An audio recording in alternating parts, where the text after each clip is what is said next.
देवता, दैत्य और मनुष्य तीनों ही मिलके भगवान नारायण के पास गए और तीनों ने करबद्ध भगवान की विशेष रूपी प्रार्थना की और प्रार्थना में कहते हैं कि प्रभु आप हमारे उद्धार के लिए कुछ आपका हमें यदि वचनामृत ये प्रसाद मिल जाए, कोई आशीर्वाद मिल जाए, कोई वचनों का प्रसाद मिल जाए तो हमारा उद्धार हो जाए। जैसे ही ये कहा तो तुरंत ही भगवान ने तुरंत ही कहा कि बड़ी श्रेष्ठ बात है।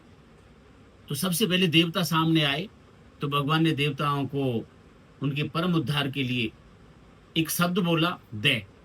सिर्फ एक शब्द बोला, दे। और दे शब्द कहने के बाद भगवान नारायण चुप हो गए, देवता अलग हट गए। भगवान ने पूछा कि देवता तुमने क्या समझा, दे का अर्थ क्या है?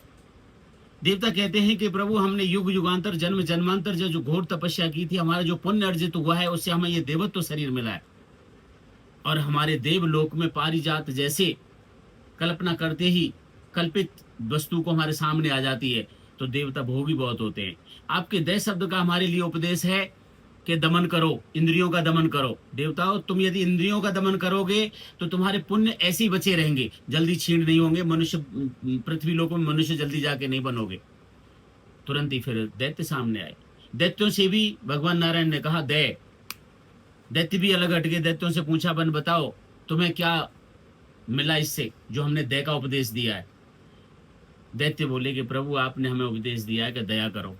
वो राक्षस और दैत्य कहाँ रहेगा जब दया करेगा तो हमारा परम उद्धार हो जाएगा।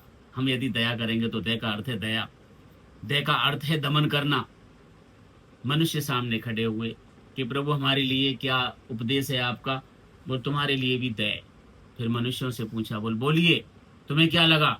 मनुष्य कहने लगे कि हम अपनी 20 की कमाई में से जितना हमसे हो सके और बन सके हम गरीबों की सेवा में या जीव जंतु की सेवा में दान करें।